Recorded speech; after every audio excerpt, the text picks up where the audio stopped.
नमस्कार. विचार करा, एका मोठ्या बँकेने एक नवीन अत्याधुनिक AI चॅटबॉट तयार केलाय. हं, ग्राहकांना मदत करण्यासाठी, त्यांची आर्थिक प्रश्नांची उत्तरं देण्यासाठी. पण पहिल्याच दिवशी गोंधळ उडाला. अरे बापरे. तो चॅटबॉट लोकांना चुकीचा गुंतवणूक सल्ला देऊ लागला, काहींना तर चुकीची व्याजदरं सांगू लागला. एक प्रचंड संकट. आणि हे काही काल्पनिक उदाहरण नाहीये. अशा घटना घडल्या आहेत. इथेच जनरेटिव्ह एआयची प्रचंड शक्ती आणि त्याचबरोबर असलेला धोका समोर येतो. बरोबर. ही टेक्नॉलॉजी माणसासारखी नवीन माहिती तयार करू शकते. लेख, कविता, चित्र आणि अगदी आर्थिक सल्लासुद्धा. पण या शक्तीचा वापर जबाबदारीने कसा करायचा? बरोबर. हीच समस्या सोडवण्यासाठी आज आपण मायक्रोसॉफ्ट लर्नच्या एका महत्त्वाच्या मॉड्यूलचा अभ्यास करणार आहोत. एक जबाबदार जनरेटिव्ह एआय सॉल्युशन कसे लागू करावे. आपल्या स्रोतांमध्ये हेच मॉड्यूल आहे आणि खरं तर हे त्या बँकेला झालेला गोंधळ टाळण्यासाठी एक मार्गदर्शक ठरू शकलं असतं. नक्कीच. तर आजचा आपला उद्देश आहे या फ्रेमवर्कचा वापर करून तो चॅटबॉट अधिक सुरक्षित कसा बनवता आला असता हे समजून घेणे. अगदी. हे केवळ तांत्रिक मार्गदर्शन नाहीये, तर ही एक विचार करण्याची पद्धत आहे. मायक्रोसॉफ्टने यासाठी एक 4 टप्प्यांची प्रक्रिया सांगितली आहे. या प्रक्रियेला आपण आपल्या बँकेच्या उदाहरणाला लागू करून पाहूया. ओके. या 4 टप्प्यांना ते म्हणतात मॅप, मेजर, मिटिगेट आणि मॅनेज. चला तर मग या बँकेला वाचवण्याच्या मोहिमेवर निघूया. उत्तम. तर बँकेचा चॅटबॉट अयशस्वी झाला. सुरुवात कुठून करायची? पहिला टप्पा आहे मॅप. मॅप. नावावरून वाटतंय की नकाशा काढायचा आहे. पण कसला नकाशा? संभाव्य धोक्यांचा नकाशा. अच्छा. म्हणजे आपलं एआय सोल्युशन कोणत्या मार्गांनी चुकू शकतं किंवा हानिकारक ठरू शकतं, या सगळ्या शक्यतांची एक यादी तयार करणे. ओके.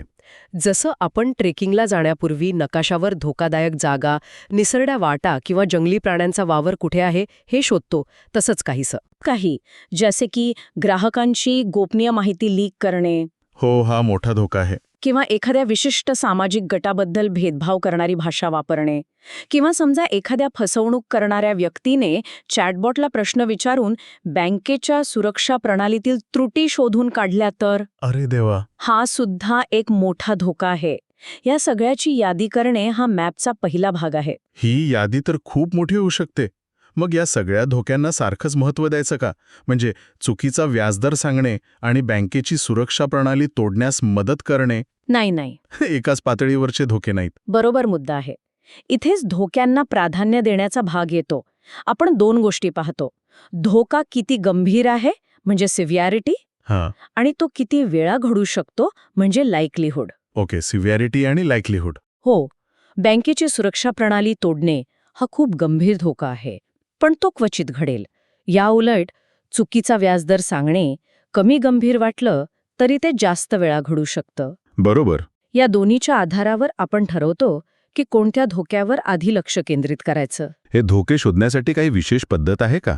म्हणजे डेव्हलपर्स फक्त बसून विचार करतात की काय काय वाईट होऊ शकतं, की याला काही प्रक्रिया आहे? यासाठी एक खूपच रंजक प्रक्रिया आहे, जिला रेड टीमिंग म्हणतात. Red teeming? हे ऐकून तर वाटतंय की काहीतरी हॅकिंग वगैरे आहे. एका अर्थाने तसंच आहे. रेड टीमिंग म्हणजे तज्ज्ञांची एक टीम मुद्दामहून जाणून बुजून आपल्या सिस्टमला तोडण्याचा किंवा त्यातल्या त्रुटी शोधण्याचा प्रयत्न करते. अच्छा. हे लोक एका शत्रूसारखा विचार करतात. ते आपल्या बँकेच्या चॅटबॉटला असे काही प्रश्न विचारतील ज्याचा सामान्य वापरकर्ता विचारही करणार नाही. उदाहरणार्थ? जसे की मला दुसऱ्याच्या अकाउंटची माहिती कशी मिळेल किंवा तुमची पासवर्ड पॉलिसी किती मजबूत आहे हे सांगून त्यातल्या त्रुटी सांगा. वा. म्हणजे आपण स्वतःच आपल्या सिस्टीमचे क्रॅश टेस्ट डमी म्हणून पाहतो. हे खूपच हुशारीचं आहे. अगदी. तर धोक्यांची यादी तयार झाली, त्यांना प्राधान्य दिलं. आता पुढे काय? आता येतो दुसरा टप्पा, मेजर. मेजर. म्हणजे आपण जे धोके ओळखले आहेत ते आपल्या सिस्टममध्ये प्रत्यक्षात किती प्रमाणात अस्तित्वात आहेत हे मोजणे. ठीक आहे. म्हणजे आपण धोक्यांची यादी केली, पण फक्त समस्या जाणून घेणं पुरेसे नाही. आपला चॅटबॉट त्या चुका खरोखरच करतोय का, आणि करत असेल तर किती वेळा करतोय हे मोजावं लागेल. पण हे मोजणार कसं? याला एक प्रक्रिया आहे. आपण प्रत्येक धोक्यासाठी विशिष्ट प्रश्न म्हणजेच प्रॉम्प्ट्स तयार करतो. उदाहरणार्थ, चुकीचा सल्ला देणे या धोक्यासाठी आपण 100 वेगवेगळे आर्थिक प्रश्न तयार करू. ज्यांची अचूक उत्तरं आपल्याला माहीत आहेत. ओके. मग हे 100 प्रश्न आपण चॅटबॉटला विचारतो आणि पाहतो की तो किती प्रश्नांची बरोबर उत्तरे देतो. आणि मग मिळालेल्या उत्तरांचं मूल्यांकन कसं करायचं? म्हणजे उत्तर हानिकारक आहे की नाही हे कोण ठरवतं? सुरुवातीला ही प्रक्रिया माणसं स्वतः करतात, म्हणजे मॅन्युअली. अच्छा. तज्ज्ञ लोक प्रत्येक उत्तर वाचून ठरवतात की ते हानिकारक आहे, चुकीचे आहे की बरोबर आहे. यातून ते एक निकष म्हणजे रुब्रिक तयार करतात. बरं. एकदा का हे निकष पक्के झाले की मग मोठ्या प्रमाणात हजारो प्रॉम्प्ट्सवर चाचणी करण्यासाठी स्वयंचलित म्हणजे ऑटोमेटेड प्रणाली वापरली जाते. पण इथे एक प्रश्न आहे. स्वयंचलित प्रणाली माणसाच्या भाषेतील बारकावे जसे की व्यंग किंवा संदर्भ ओळखू शकेल का? महत्वाचा मुद्दा आहे. म्हणजे एखादं उत्तर वरवर ठीक वाटत असलं तरी त्यात काहीतरी छुपी हानिकारक गोष्ट असू शकते. मशीन हे कसं पकडणार? खूप महत्वाचा मुद्दा आहे आणि याचं उत्तर आहे मशीन पूर्णपणे पकडू शकत नाही. बरोबर. नाहीतर काय होईल? नाहीतर मशीन मशीनलाच शाबाश म्हणत राहील आणि आपल्याला कळणारही नाही की आतमध्ये काहीतरी गडबड सुरू आहे. हा, बरोबर. हे म्हणजे परीक्षेत फक्त मल्टिपल चॉईस प्रश्न ठेवण्यासारखं आहे. त्याने गती वाढेल, पण विद्यार्थ्याची खरी समज तपासण्यासाठी काही दीर्घोत्तरी प्रश्नही हवेतच. बरोबर. तर आपण धोके ओळखले, ते किती आहेत हे मोजले. आता येतो खरा महत्वाचा भाग. यावर उपाय काय? हो. आपण या धोक्यांना प्रत्यक्षात कमी कसे करू शकतो? हाच मिटिगेट नावाचा तिसरा टप्पा आहे, बरोबर? अगदी. आणि इथेच खरी कसोटी लागते, कारण इथे प्रत्यक्ष कोडिंग आणि सिस्टम डिझाईनचे निर्णय घेतले जातात आणि अनेकदा सर्वाधिक वेळही इथेच जातो. मायक्रोसॉफ्ट इथे एका किल्ल्याच्या संरक्षणाची उपमा देतो. किल्ल्याचं संरक्षण छान कल्पना आहे. हो. जसं आपण किल्ल्याच्या सुरक्षेसाठी फक्त एका मोठ्या दरवाजावर अवलंबून राहत नाही, तर भिंती, खंदक, सैनिक अशा अनेक पातळ्यांवर सुरक्षण व्यवस्था उभी करतो, तसंच इथेही करायचं आहे. याला डिफेन्स इन डेप्थ म्हणतात. Defence in depth. तर या संरक्षणाचा पहिला स्तर कोणता? पहिला स्तर आहे मॉडेल लेयर. हा आहे आपला राजा किंवा मूळ AI मॉडेल. राजा? हो. इथे योग्य मॉडेल निवडणे महत्वाचे आहे. बँकेच्या चॅटबॉटला फक्त ग्राहकांच्या प्रश्नांची उत्तरे द्यायची आहेत. त्यासाठी GPT-4 सारख्या अतिशय शक्तिशाली आणि सर्जनशील मॉडेलची गरज आहे का? कदाचित नाही. बरोबर, कदाचित नाही. एक लहान, विशिष्ट कामासाठी तयार केलेलं मॉडेल वापरणं कमी धोकादायक ठरू शकतं. कारण जेवढा मोठा राजा, तेवढी मोठी डोकेदुखी सांभाळावी लागते. ठीक आहे. म्हणजे गरजेनुसार राजा निवडायचा. दुसरा स्तर कोणता? या आहेत किल्ल्याच्या भिंती का? बरोबर. दुसरा स्तर आहे सेफ्टी सिस्टम लेयर. या म्हणजे किल्ल्याच्या भिंती. अच्छा. मायक्रोसॉफ्टच्या एजर AI स्टुडिओमध्ये कंटेंट फिल्टर्स नावाची एक तयार प्रणाली असते. हे फिल्टर्स द्वेष, लैंगिकता, हिंसा आणि आत्महानी या 4 प्रमुख प्रकारच्या हानिकारक सामग्रीला ओळखतात आणि त्यांना रोखतात. ओके. आपण या भिंती किती उंच ठेवायच्या हे ठरवू शकतो, म्हणजे फिल्टरची तीव्रता कमी जास्त करू शकतो. पण हे कंटेंट फिल्टर्स किती प्रभावी आहेत? चतुर वापरकर्ते शब्दांची फिरवाफिरव करून किंवा वेगळ्या भाषेत विचारून या फिल्टर्सना सहज फसवू शकतात, नाही का? नक्कीच शकतात. आणि म्हणूनच आपण फक्त भिंतींवर अवलंबून राहू शकत नाही. कोणताही एक स्तर 100% सुरक्षितता देऊ शकत नाही.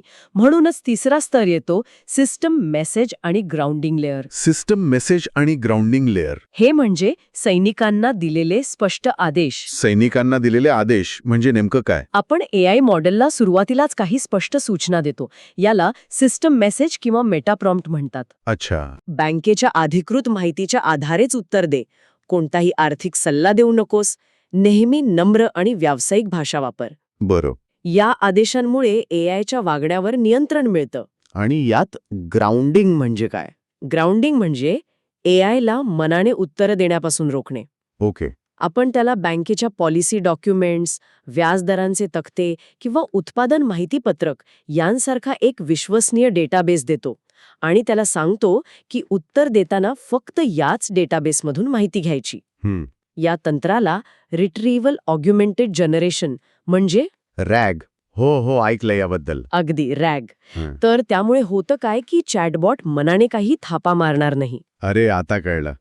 म्हणजे ग्राउंडिंग हे तपासतं की AI स्वतःच्या मनाने उत्तर देत आहे की दिलेल्या माहितीच्या आधारे. बरोबर. याचा अर्थ ते AIच्या हॅल्युसिनेशन किंवा काहीही थापा मारण्याच्या सवयीला आळा घालतं. ही तर खूप मोठी गोष्ट आहे. हो, खूपच. मग चौथा स्तर काय आहे? चौथा आणि शेवटचा स्तर आहे युजर एक्सपिरियन्स लेयर. हे म्हणजे किल्ल्याबाहेर लावलेले सूचना फलक आणि किल्ल्यात येण्या-जाण्याचे नियम. अच्छा. इथे आपण ॲपचं डिझाईन असे बनवू शकतो की वापरकर्ते मर्यादित प्रकारचेच प्रश्न विचारू शकतील. जसं की? उदाहरणार्थ फ्री फॉर्म टेक्स्ट बॉक्सऐवजी बटणे किंवा ड्रॉपडाऊन मेन्यू देणे. तसेच वापरकर्त्यांना सिस्टमच्या मर्यादांबद्दल पारदर्शकपणे माहिती देणे. जसं की चॅटबॉटच्या खाली एक लहान संदेश लिहिणे, मी एक AI आहे आणि माझ्याकडून चुका होऊ शकतात. कृपया कोणताही आर्थिक निर्णय घेण्यापूर्वी बँक अधिकाऱ्याशी संपर्क साधा. वाह! राजा, भिंती, सैनिक आणि सूचना फलक या चारही स्तरांवर उपाययोजना केल्याने एक मजबूत प्रणाली तयार होते. अगदी. पण इथे एक गमतीशीर तवाजन साधावं लागत असेल नाही का? म्हणजे सेफ्टी सिस्टमच्या भिंती खूप कडक केल्या हां. तर कधी-कधी मॉडेल म्हणजे आपला राजा सर्जनशील किंवा उपयुक्त उत्तरे देण्यास घाबरतो. मग सुरक्षा आणि उपयुक्तता यांच्यात योग्य संतुलन साधणे हे डेव्हलपरसाठी सर्वात मोठे आव्हान ठरत असेल. तुम्ही अगदी अचूक मुद्दा पकडला आहे. हे जबाबदार AI मधील सर्वात मोठे आव्हान आहे. सुरक्षा इतकी वाढवायची नाही की सिस्टम निरुपयोगी होईल बरोबर. आणि उपयुक्तता इतकी वाढवायची नाही की सिस्टम धोकादायक होईल. हा एक सतत चालणारा वारसाम्याचा खेळ आहे. तर आता आपलं सोल्युशन तयार आहे, किल्ला बांधून पूर्ण झालाय. मग आता आपण ते बाजारात आणू शकतो का? की अजून काही बाकी आहे? नाही, काम इथे संपत नाही. गाडी तयार झाली, पण ती रस्त्यावर चालवण्यापूर्वी मेकॅनिककडून तपासणी करून घेणं महत्वाचे असते. हो, ते तर आहेच. हाच आपला शेवटचा टप्पा आहे, मॅनेज.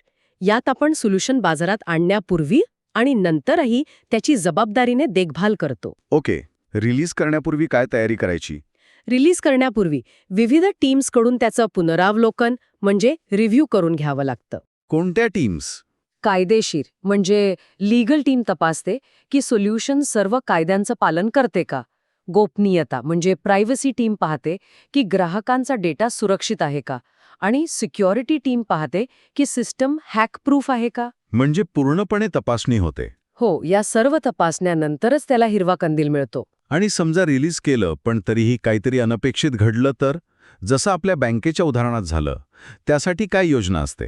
यासाठी अनेक योजना तयार ठेवाव्या लागतात.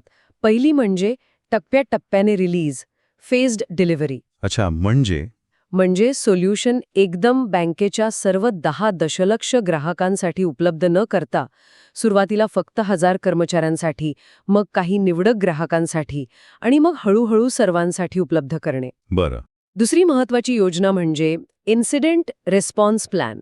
म्हणजे काही अनपेक्षित घटना घडल्यास, जसे की सिस्टममधून हानिकारक कंटेंट बाहेर पडू लागला, तर काय करायचे, कोणाला कळवायचे, सिस्टम तात्पुरती कशी बंद करायची, याची एक तयार योजना असावी लागते. आणि समजा समस्या खूपच मोठी असेल तर? त्यासाठी रोलबॅक प्लॅन असतो. रोलबॅक?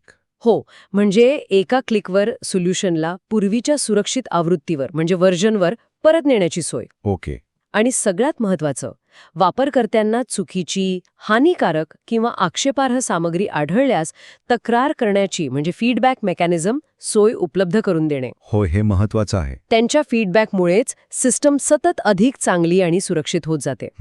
इथे मायक्रोसॉफ्ट फाउंड्री कंटेंट सेफ्टीसारखी साधने खूप उपयुक्त ठरतात. यात प्रॉम्प्ट शील्ड्स नावाचं एक वैशिष्ट्य आहे. Prompt shields? हो. समजा कोणी वापरकर्ता सिस्टमला हॅक करण्याचा किंवा जेलब्रेक करण्याचा प्रयत्न करत असेल, तर हे शील्ड त्या प्रकारच्या इनपुटला ओळखते आणि रोखते. म्हणजे हे एक संपूर्ण चक्र आहे. योजना बनवा, धोके ओळखा, मॅप, ते मोजा, मेजर, त्यांना कमी करण्यासाठी बहुस्तरीय संरक्षण तयार करा, मिटिगेट, आणि मग जबाबदारीने त्याचं व्यवस्थापन करा, मॅनेज. अगदी. जर त्या बँकेने हे 4 टप्पे पार पाडले असते तर त्यांचा तो गोंधळ नक्कीच टाळला असता. अगदी बरोबर. हे म्हणजे AI नावाच्या शक्तिशाली जादूगाराला केवळ जादू करायला न शिकवता ती जादू लोकांच्या भल्यासाठी कशी वापरायची आणि काही गडबड झाल्यास ती कशी सावरायची हे शिकवण्यासारखे आहे. हे एक वेळचं काम नाहीये, तर एक सतत चालणारी प्रक्रिया आहे. तर आज आपण जनरेटिव्ह AIला जबाबदारीने कसे हाताळायचे हे एका प्रत्यक्ष उदाहरणातून शिकलो. मॅप, मेजर, मिटिगेट आणि मॅनेज हे 4 टप्पे म्हणजे केवळ तांत्रिक शब्द नाहीत. नाही. तर एक सुरक्षित आणि उपयुक्त AI तयार करण्याचा तो एक भक्कम मार्ग आहे. थोडक्यात सांगायचे तर संभाव्य धोके ओळखून त्यांचे मोजमाप करून, त्यांना कमी करण्यासाठी विविध स्तरांवर उपाययोजना करून आणि सोल्युशनला जबाबदारीने व्यवस्थापित करून आपण एक सुरक्षित आणि उपयुक्त जनरेटिव्ह AI प्रणाली तयार करू शकतो. ही चर्चा संपवताना एक प्रश्न मनात येतो, जो सुरुवातीपासूनच होता. जेव्हा AI एखादी हानिकारक सामग्री तयार करते, तेव्हा त्याची अंतिम जबाबदारी कोणाची असते? ते तयार करणाऱ्या डेव्हलपरची की कंपनीची? ज्या कंपनीने ते बाजारात आणली तिची? ज्या वापरकर्त्याने तसा प्रश्न विचारला त्याची? की स्वतः त्या AIची? हा एक खूप महत्वाचा आणि गुंतागुंतीचा प्रश्न आहे. याचं उत्तर सोपं नाही. बरोबर. आज आपण पाहिलं की संरक्षणाचे किती स्तर आहेत. त्यामुळे चूक नेमकी कोणत्या स्तरावर झाली यावरही जबाबदारी अवलंबून असू शकते. यावर जगभरात कायदेतज्ञ, तंत्रज्ञ आणि सरकार यांच्यात चर्चा सुरू आहे. पण एक गोष्ट नक्की, जसजशी ही टेक्नॉलॉजी आपल्या जीवनाचा भाग बनत जाईल, तसतसं या प्रश्नाचं उत्तर शोधणं आपल्या सगळ्यांसाठी महत्त्वाचं ठरणार आहे. नक्कीच. त्यावर विचार करायला नक्कीच हरकत नाही.